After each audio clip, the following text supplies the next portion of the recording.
Bonjour tous mes super branchés, bienvenue pour une nouvelle vidéo de Paris Sportif avec mes 6 pronostics du jour.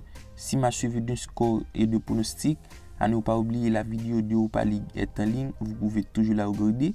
Mais par contre sur la vidéo de Champions League, on a eu un perfect avec 2 bons pronostics validés sur 2. Alors un très bon résultat. Déjà je compte sur vous pour liker les vidéos, c'est super bon pour récompenser tout le travail qu'on réalise ici. Et si vous êtes nouveau, abonnez-vous en activant la cloche de notification pour rater aucune de nos vidéos. Je vous invite également à rejoindre le Telegram de Jérémy News. On reste sur de très bons pronostics hier. On a validé les 2 équipes manquantes au Real Madrid-Man City. Et on a aussi validé le nul en première mi-temps. Alors je compte sur vous pour rejoindre le canal. Et je compte également sur vous pour me suivre sur Instagram. Je suis très actif là-bas. Parfois je poste les combinés et aussi les plus beaux buts dans mon story. Alors n'hésitez pas à le faire l'équipe. Par contre, si vous vous lancez en Paris Sportif, je vous propose un win. C'est un book super avantageux. Vous avez un bonus de 500% en vous inscrivant avec le code promo JEREM. Alors n'hésitez pas à utiliser le code promo. Et comme vous le savez, le Paris Sportif comporte des risques. Alors modérez vos mises puisque vous êtes maître de vos portefeuilles. On se retrouve tout de suite avec le premier match. Le premier match du jour oppose Olympiakos Nicosie Paris. Match déséquilibré au classement entre le 3e et le dernier. Déjà, c'est une affiche dans laquelle je m'attends à une domination d'Olympiakos, puisqu'on l'a vu en ce fin de saison. Ça reste sur d'excellents résultats, soit 4 victoires, une défaite. Une dynamique que je vais continuer face à Paek en roue libre. Et même si au niveau de l'état de forme, ça reste sur un nul. Mais sur l'ensemble, la dynamique reste catastrophique. On a l'une des équipes les plus fébriles cette saison. Ça encaisse trop de buts et ça manque une force offensive. Et face à une équipe qui reste sur 6 défaites, un nul, je vois Olympiakos gagnant sur un score de 2-0, une cote à 1,45. Le match suivant oppose Düsseldorf-Darmstadt. Match sans enjeu du côté de Düsseldorf, maintenant 10e à 2 journées de la fin. L'équipe a déjà assuré son maintien et face à Darmstadt, l'enjeu est tout à fait optimal puisque à 2 points du premier, en cas minimum un nul de Schalke, Darmstadt peut y courir au titre. Alors déjà ce match est ultra important, il faut faire la victoire face à une bonne équipe de Düsseldorf qui malgré ne joue plus rien sur ce fin de saison, ça reste très solide. Sur les 4 dernières rencontres, c'est 3 nuls, 2 victoires. Mais pour moi, Darmstadt devrait aller chercher un bon résultat. Et à l'image de lors du dernier rencontre, je vois minimum une victoire dans au moins une mi-temps pour Darmstadt. Et pour le score, je prends 2-1. On se retrouve en série B, le match qui oppose Pérouse-Monza. Dernier match de la saison entre le 9e et le 2e au classement. Du côté de Pérouse, au niveau de l'état de forme, ça reste sur une défaite. Il perd 1-0 contre Tirana pour une dynamique plutôt plaisante sur les 5 dernières rencontres avec 2 victoires.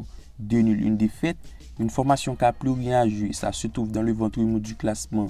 Alors que de l'autre côté, ça vise non seulement le titre en cas de 2 nuls du premier, puisque Monza est à 1 point du 3e et 2 points du 4e. Alors au niveau de l'état, ça connaît une victoire 3-0 contre.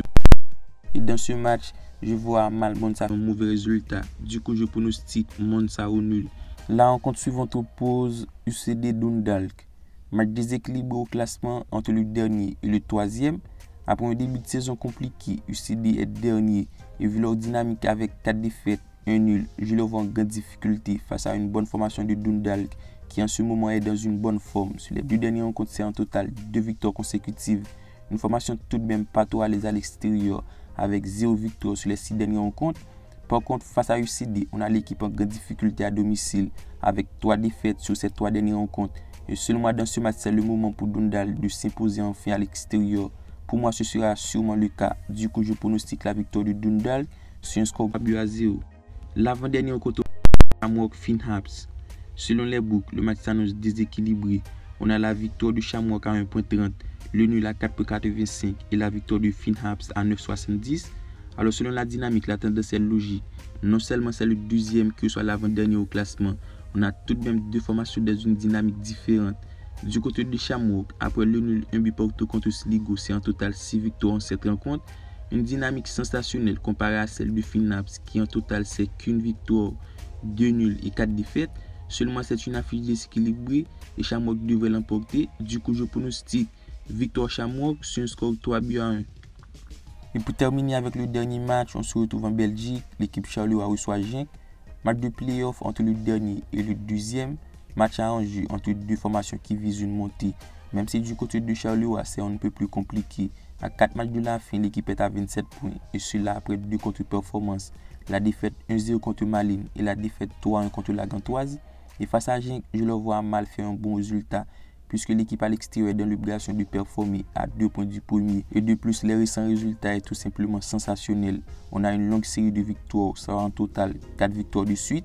Et dans ce match face à Charleroi, en manque d'inspiration, c'est le moment de faire un bon résultat. Du coup, je pronostique la victoire de Genk dans au moins une mi-temps. Pour le score, je mets 2-1.